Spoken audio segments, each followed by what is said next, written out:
Good morning and welcome everyone to episode number 9 of Hopenning.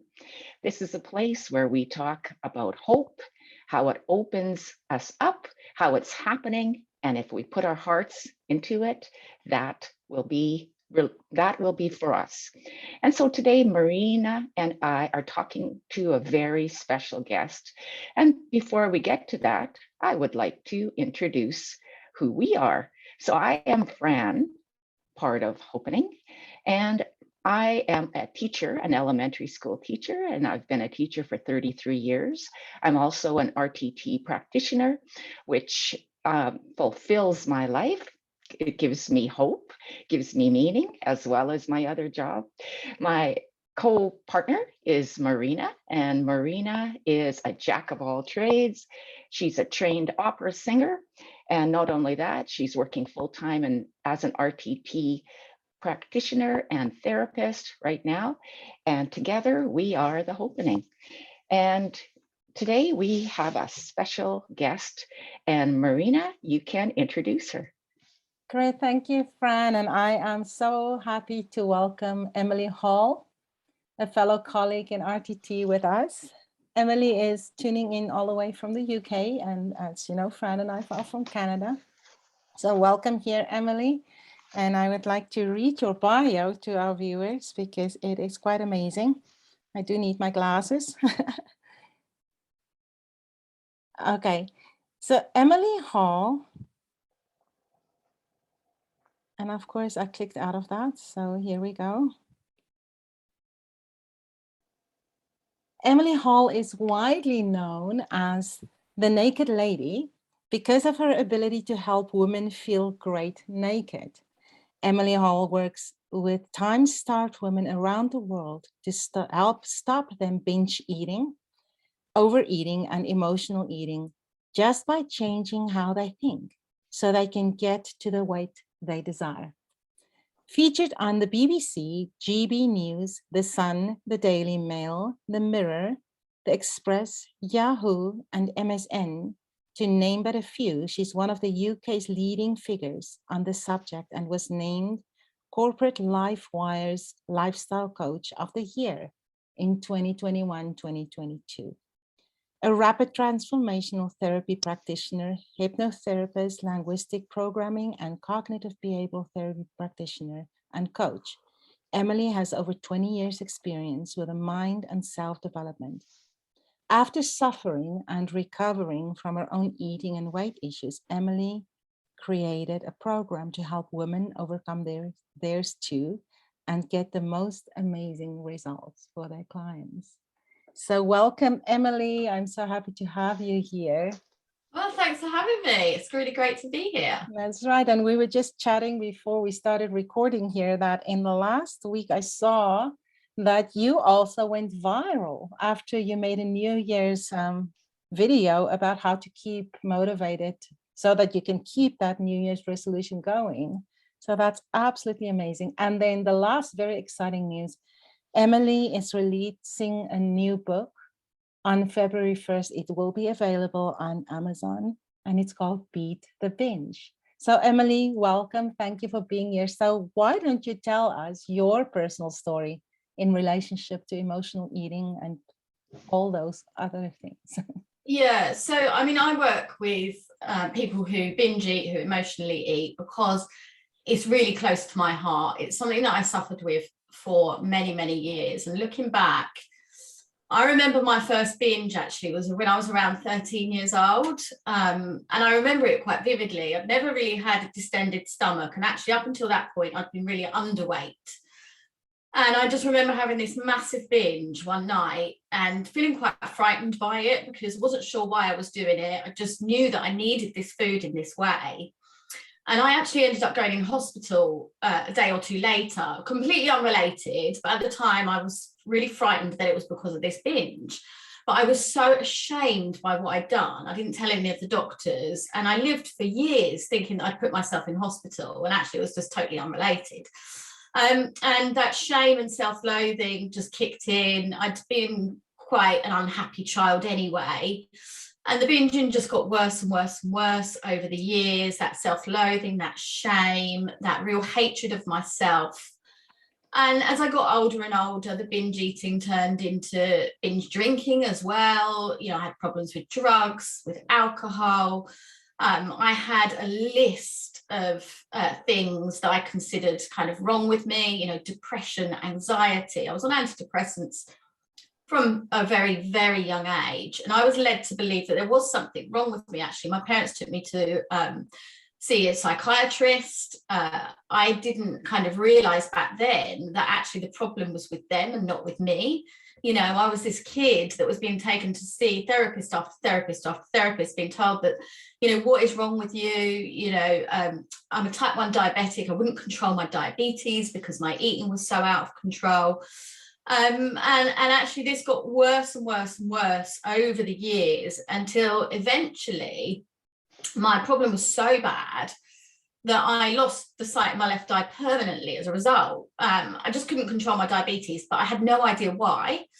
And actually, you know, and I was told by doctors, you know, you could have a leg amputated, you could go blind, and I went blind. And that, even that didn't stop me, because the things that were driving the behavior, I had no idea what they were. I didn't know that self-loathing equals, you know, you want to make yourself feel better and all the rest of it. So I just carried on this self-destruction. And my life was chaotic. You know, I made poor decisions, obviously, because it came from a place of low value. I thought I was a confident person, which was true to a degree, but what I didn't realize was that my self-esteem was so low. And of course, when your self-esteem is so low, you need something to make you feel better, and this eating, this drinking cycle, and it was just this loop of self-destruction, you know, which had terrible consequences of losing my eyesight. So that's why, and we'll probably talk about this as we go along. I'm not that person anymore. But this is why I feel so strongly about this subject. And I've been talking in the media a lot about this, because, you know, no one gets up in the morning and thinks, you know what, I'm going to go and eat, you know, 12 donuts, make myself feel sick, really hate myself afterwards, you know, oh, well, that's a great idea, I'm going to do that. No one does that. And yet with eating, there's a real stigma around it. You know, people say just stop eating. You know, if it was that easy, everyone would just do it. You know, we wouldn't have an obesity crisis. I wouldn't have lost my eyesight. You know, I mean, when you think about it, it's completely bonkers, right? You know, if it had been that easy, there's no way I would have lost that eyesight. So I just feel so strongly about this, because I just know, you know, all the things that drive this behavior, but equally I do know that there is a way out of it.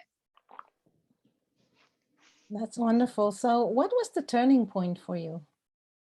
So my real turning point was, so I had a few years back, I was getting married, and I kind of had this underlying belief that, you know, I'm unlovable, I'm not good enough. I didn't know that at the time. So for me to meet someone and him to propose, it was almost like, you know, I've been proved, you know, that those old beliefs, you know, someone loves me, this is amazing. And it was the most magical moment for me, even though now I look back, the relationship was very toxic in a lot of ways. And it was just this amazing moment, you know, I'm going to go and get married, fantastic. And so I was planning the wedding. And then I found out that he had been seeing somebody behind my back. He'd been cheating on me. And it was at that moment that my whole house of cards just came tumbling down. I lost my job because I was running his business. You know, obviously I wasn't getting married anymore. It triggered an early menopause, and I wanted to have kids. And so that was obviously extremely traumatic. I had a load of life savings that, long story, but my mum took. So I was like left with no money. Lots of terrible things happened all at once. My best friend went off to work for him. I lost my friendship group. And there are about 12 major life changes that all happened in a really short few months. And I was at this really low point, and the eating got worse, the drinking got worse, the antidepressants got upped. And my real turning point was when somebody said to me, look, no one's coming to save you. And it was really harsh, but it was what I personally needed to hear.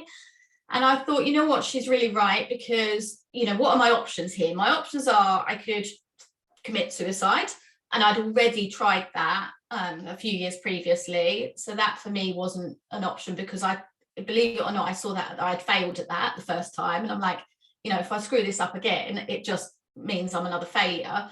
So I was like, and I kind of like thought about it quite logically, you know, can I actually commit suicide? I know I don't want to be here, but no, that's not an option. My other two options are I stay in misery like I am. And at that point, I'd spent, God, I don't know, years and years and years in and out of the traditional therapy model. And I'm like, this isn't working for me. So I need to do something that's completely different, because I just don't want to stay in this space. You know, my only other option is I've got to try and find something that is radically different. So it was at that point that I just immersed myself into whatever I could around the mind. Rapid transformational therapy came into play at that point, you know, Marissa Peer and all of her teachings. I studied with some other greats as well, of the law of attraction mindset, to really pull myself out of that space and not stay in it. And, you know, long story short, the happy ending, if you like, is that, you know, I don't use food anymore. My weight is very stable. You know, I live a happy, healthy life now. And I'm not in that kind of low self-esteem, wanting to kill myself. So how long has it been now since you've pulled yourself out of it, Emily? Gosh, it must be about 5, 6, maybe even 7 years now. Mm-hmm. So, you know, I mean, it's definitely a much, much better place. And it's almost like you look back and you just think, wow, was that even really me? You know, particularly when I look at the behaviors that I accepted, actually. I mean, you'll both know as kind of people who do this kind of work, when you think you're unlovable, you think you're not good enough, you just accept the most terrible behaviors from other people, because you're desperately wanting them to say you're okay, you know, I love you, you're enough. And you put your life on hold for them. You know, I look back to my partner at the time when I was running his business. I wanted to build my own business, but I put my life on hold to run his. And I just look back and I'm like, I had no idea what boundaries were back then. But to the outside world, people thought, you know, they saw this confident, successful woman, you know, up until the point that I ran his business. I was in the corporate world, had a really successful career, and people just saw that side of me. They didn't see me going home, drinking, you know, a bottle of wine and crying myself to sleep every night. And I just look back now and it's a transformation. The person I am now, who is completely different. I'm somebody who can go out and enjoy themselves, who doesn't need a drink to enjoy themselves. You know, had to have alcohol every single weekend to make myself feel better. And now I'm in a space where, you know, I can really enjoy life, and actually really feel good about myself. And, you know, even things like, even small, not small, actually, it's not small, but things like winning awards, I can actually enjoy that now without that. You know, I won some awards maybe about 20 years ago. And at the time when I won them, I remember thinking, well, people in that category are no good, you know, no good. It's you know, the standard's really low. There's always a but. And then, you know, this year when I won an award, I'm like, yeah, this is, you know, this feels good. It's just a completely different space to be in. Yeah, you can own it for the first time. So that's quite amazing. So is there any ongoing advice that you would do for yourself? Like, I always see this as a journey, not a destination. So in your journey, what do you still do to maintain where you are? Yeah, and that is a really good question. So I always say to my clients, you've got to exercise your mind every single day. You really do have to keep that maintenance up.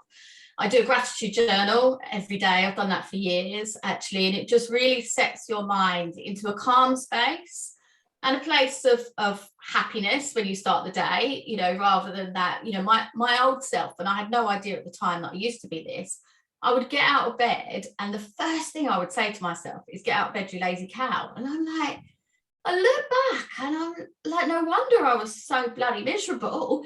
You know, when you start the day off like that and you carry on throughout the day with all of those really horrible, nasty, bullying thoughts, no wonder, you know, at the end of the day, I wanted food, I wanted alcohol, and I wanted all of that. So now I always make a point of, when I get up in the day, I always say it's going to be a good day, you know, and sometimes things come in and it doesn't make it that great a day. But, you know, I think if you start off in with those feelings, you're much likely to go on to have a much calmer, nicer day.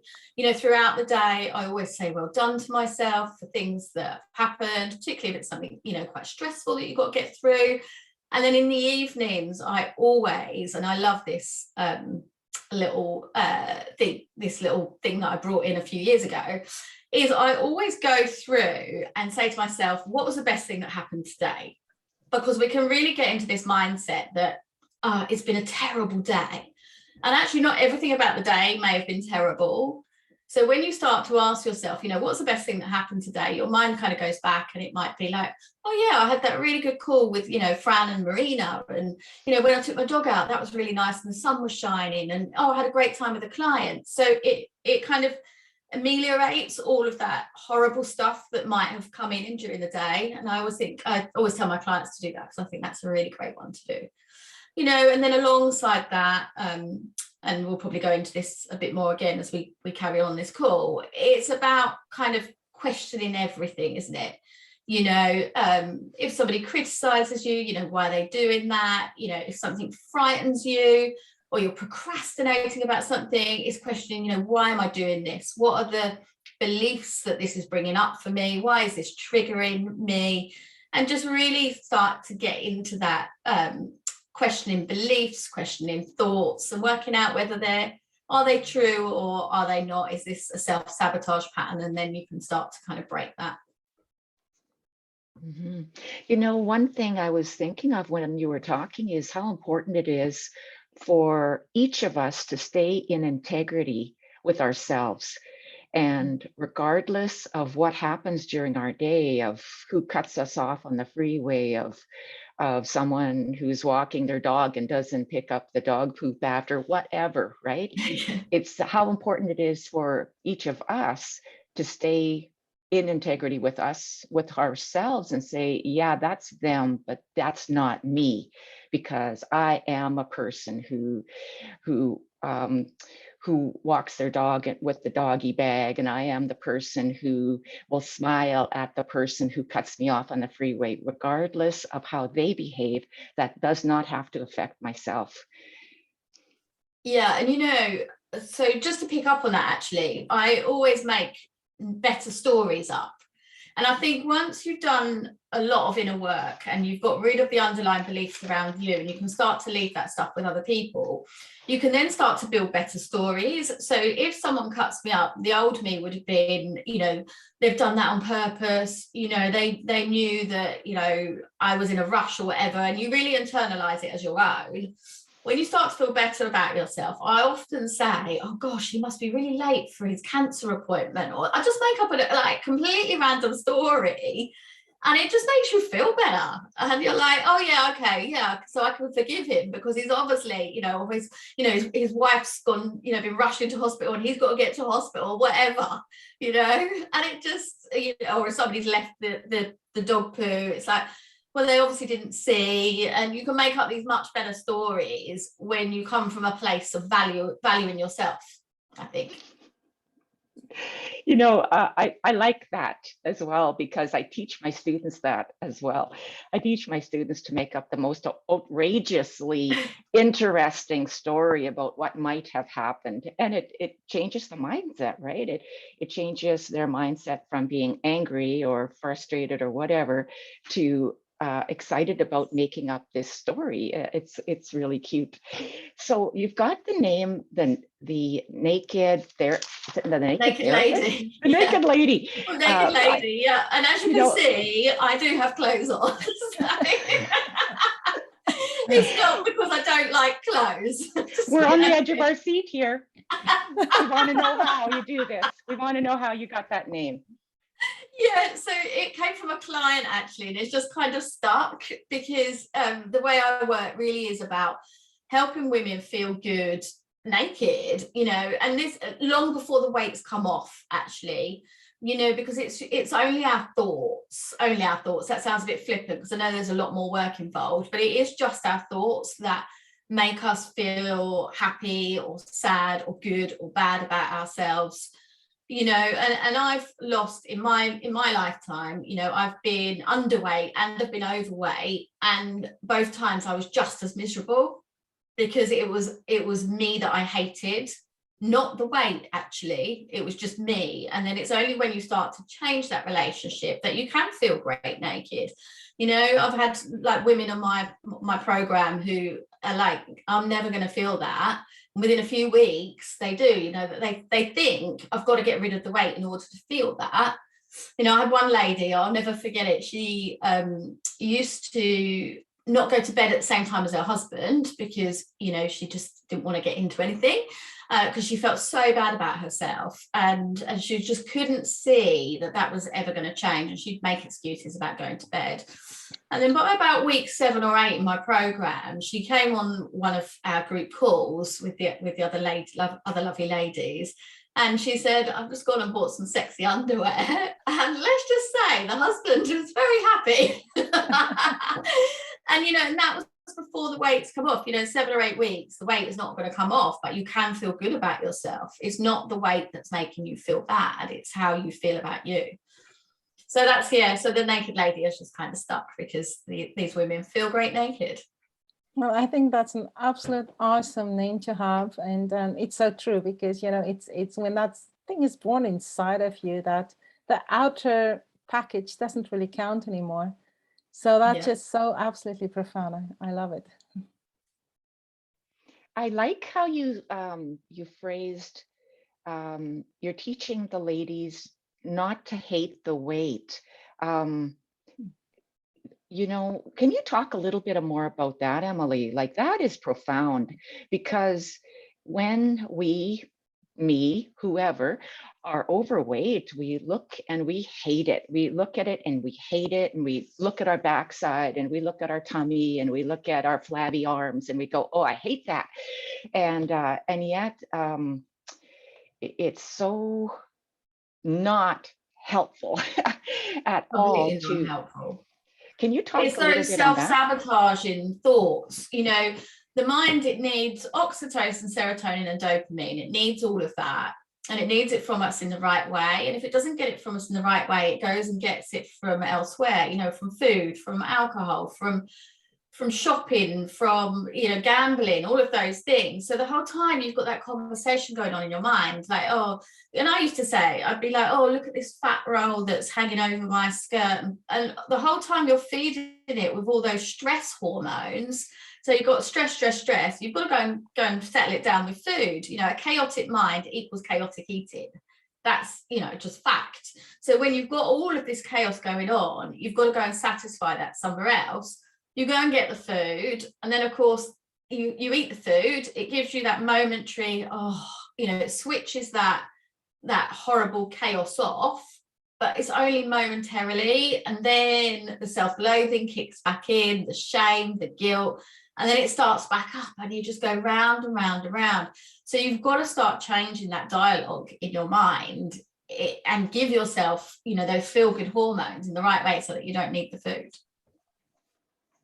I always find that because both Fran and I has walked the journey of weight, and I find that I constantly have to change that story for myself. I have to choose, where am I going to put the pleasure? Like, where am I putting the focus? Am I putting the focus on, oh, I don't like the way it looks, or am I putting the focus on something that really gives me pleasure in this journey? And so it's something I constantly have to remind myself of. So I don't. Oh, sorry, go on. No, go ahead.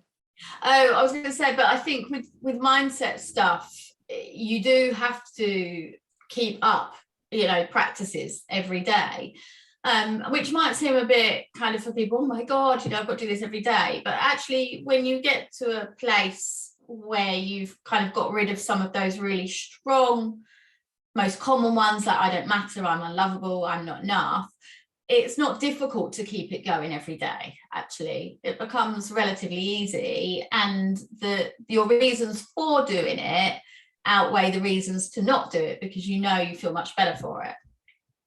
Exactly. Yeah.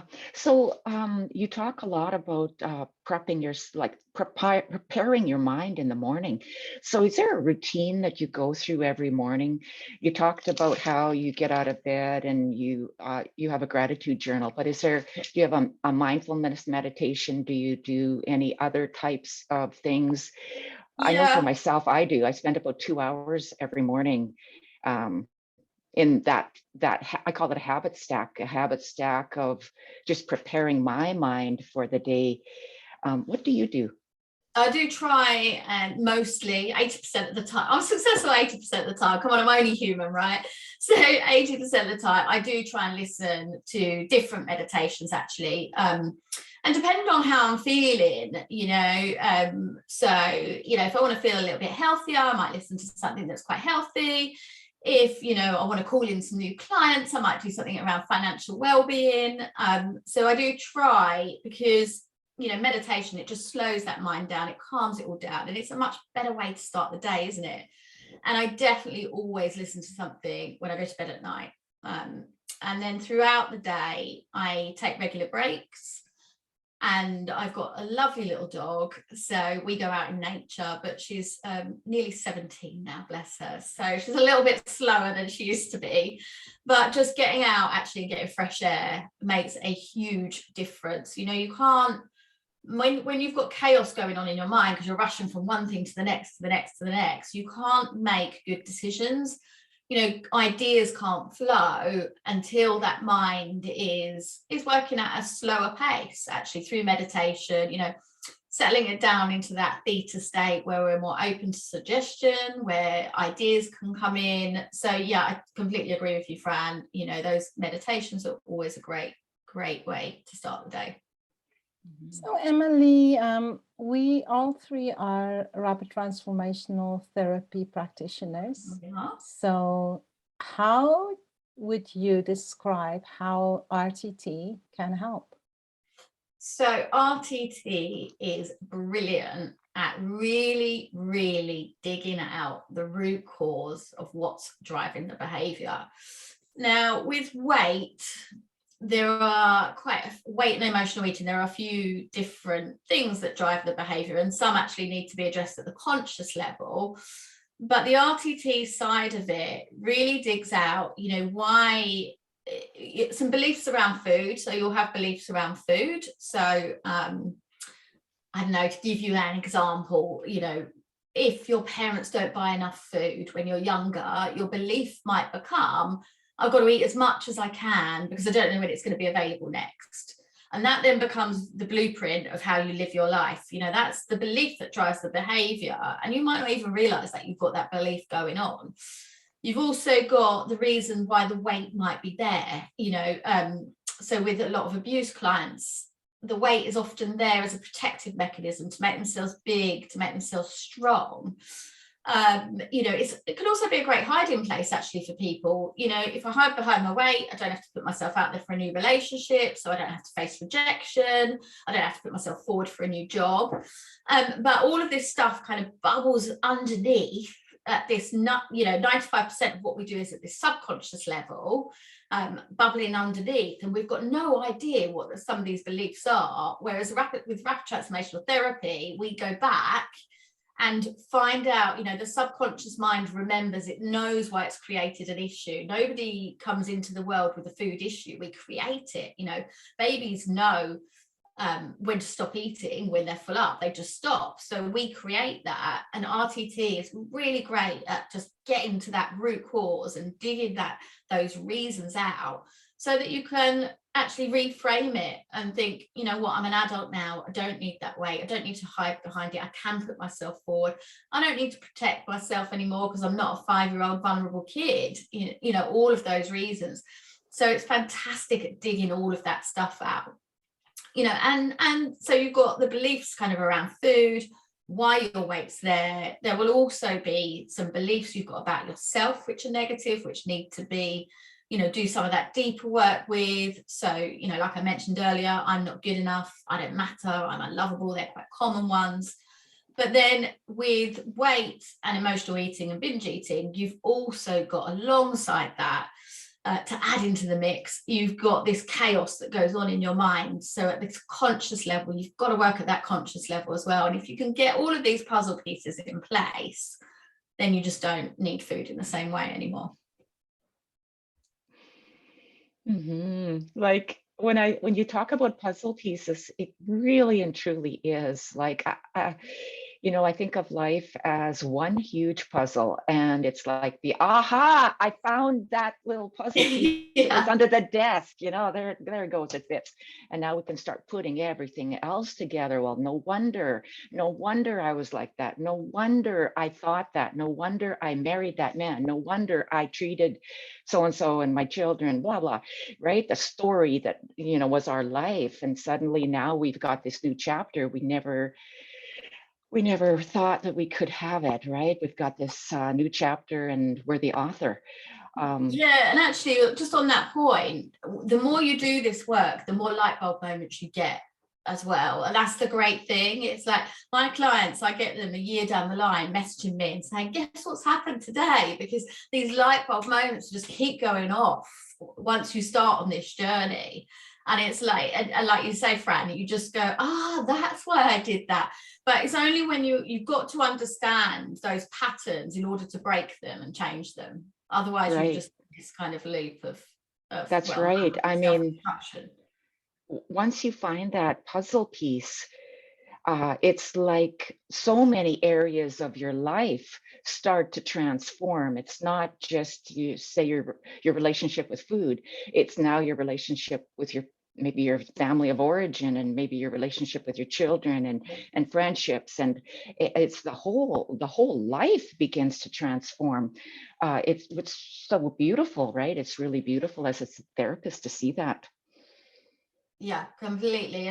And that's the great thing about, so although I do work with, emotional eating and binge eating and the food and the weight side, you are so right. The transformations in every single area of life, once you start to question all of that stuff, your relationships become better. You can put yourself forward for promotion, start a new business, whatever, because there's not that fear that holds you back, because you're getting rid of all of those beliefs, and then absolutely everything transforms. It just can't not, which is the magic of what we do.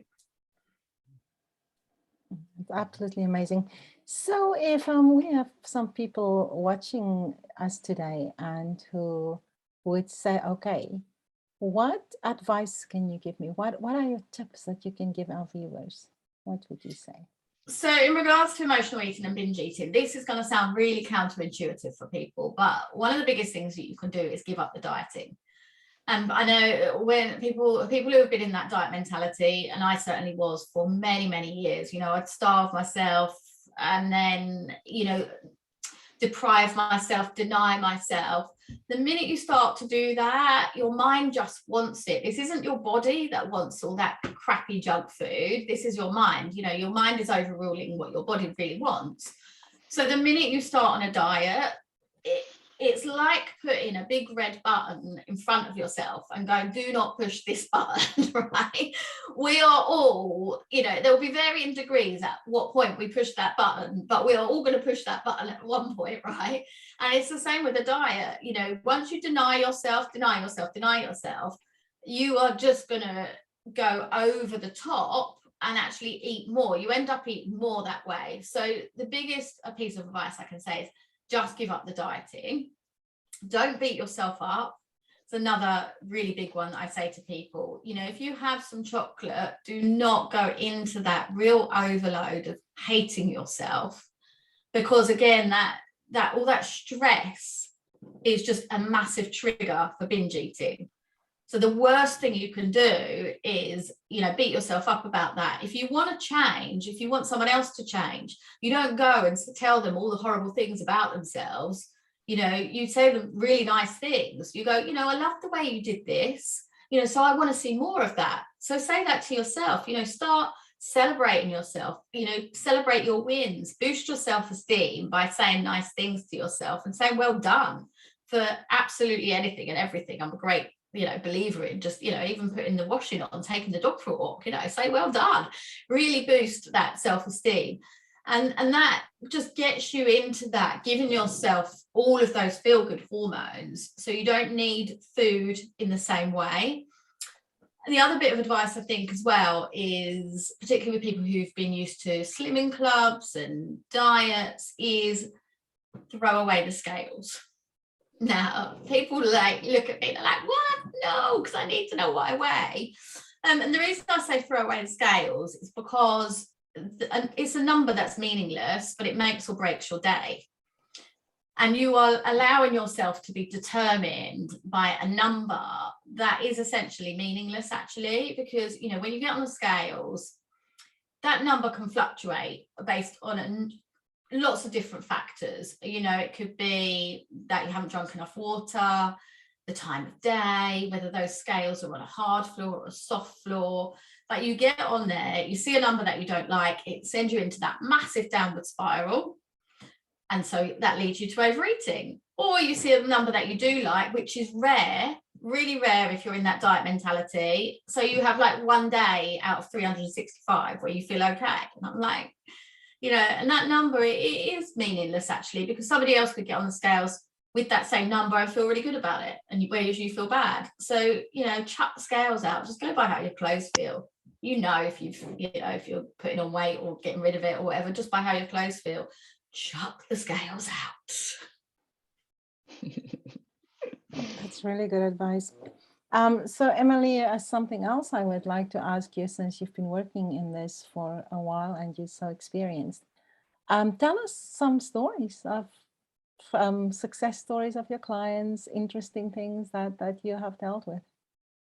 So, I mean, gosh, there's so many. And actually, most of the success stories, when people ask me about success stories, it's rare for me to talk about the food side of it, actually, because, as we mentioned earlier, there's just so many transformations that happen alongside that.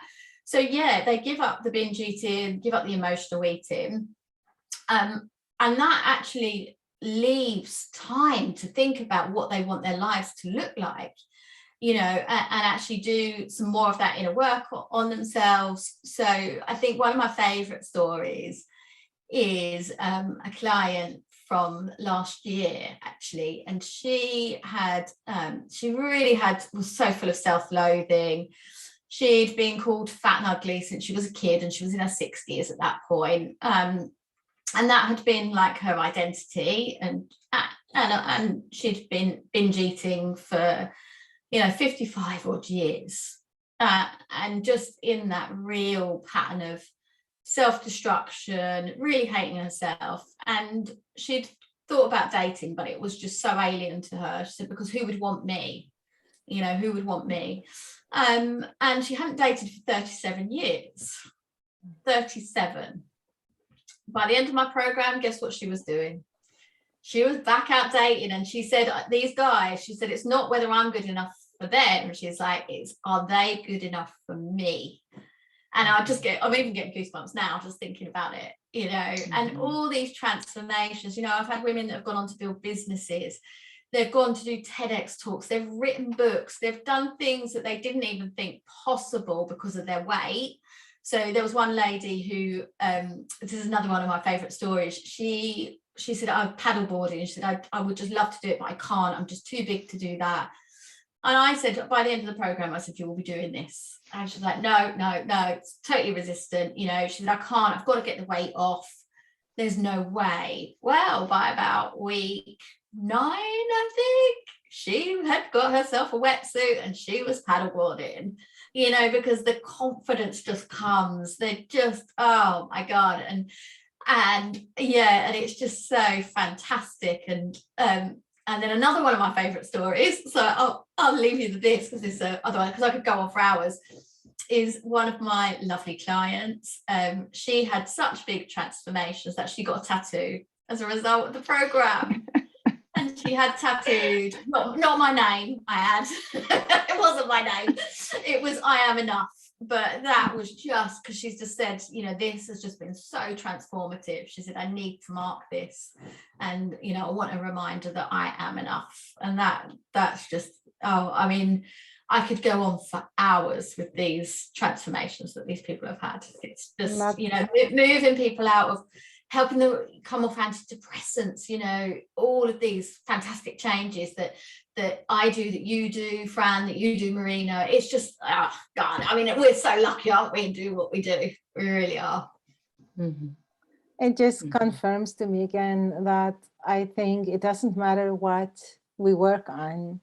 If we can help people just fall in love with themselves, accept themselves, and just live absolutely fully, pretty much everything else that they came to us with will fall away and disappear. Well, it's the self-acceptance, isn't it? And that can be quite hard for people to get with weight, because they're like, well, I've got to accept myself at this size. And it's like, well, yeah, once you do that, that's when the weight comes off. That's when you don't need the food. That's when you don't need that emotional eating. It is, you know, once you've got that self-acceptance, anything is possible. Well, I'm just sitting with a question in my mind now, and I didn't prepare for this, but I'm just going to jump in and say, so if people come to you and they want to lose weight for health reasons, how would you approach that? In exactly the same way as if they want, it doesn't matter what the driver is, it's about unpicking what has caused the behavior. So it doesn't matter what your motivation is. And loads of people come because, you know, health is their motivation. You know, very often it isn't that I want to look better. A lot of the time it is for poor health, but it's still about unpicking and finding all of those puzzle pieces that make up the jigsaw. So yeah, I would treat them in exactly the same way. You know, the drivers generally are all pretty much the same. You know, the beliefs around food, beliefs around the weight, the self-loathing, the shame, the chaos in the mind. When you sort all of that out, it doesn't matter what your vision of the future is, whether that's for health benefits, whether it's to look better, whether it's to run around with your grandkids, whatever. It's all treated the same. Excellent. So, Fran, did you have any more questions? I would just like to thank you, Emily. It's been a wonderful opportunity to learn more from a fellow rapid transformational therapist, as well as someone who's shared kind of a common history as Marina and I have. Like, it is, it's refreshing. It's lovely. I'm very grateful that you were able to join us today. It's been an absolute pleasure. It really has. So, Emily, I know I want to have a session with you. So if anybody else wants to contact you, how can they get hold of you? Yeah, so they can head to my website, which is fresh-forward.co.uk. And if they want to have a copy of my book, it's on Amazon, which is Beat the Binge. Absolutely perfect. I will also put some links in our post about that so they can contact you. So thank you again very much for being here today. It's absolutely fascinating to watch you and listen to you and see your passion. And thank you again so much, Emily, for being here. You're very welcome. Thanks for having me. No problem. Lovely. So for next week, it will be February. Yay, February, the month of love. And Marina, you will be talking about love starting next week. And I am totally looking forward to that one too. Yes, I have won the man lottery. So I'm pretty sure that it's possible. And I also have 2 clients who only in the past few months have been in the same situation now that they just are in the relationship they always wanted. So we'll be talking about that. Sounds great. Okay. I'll get some hints. Well, thank you again for being here, and we will see you next week.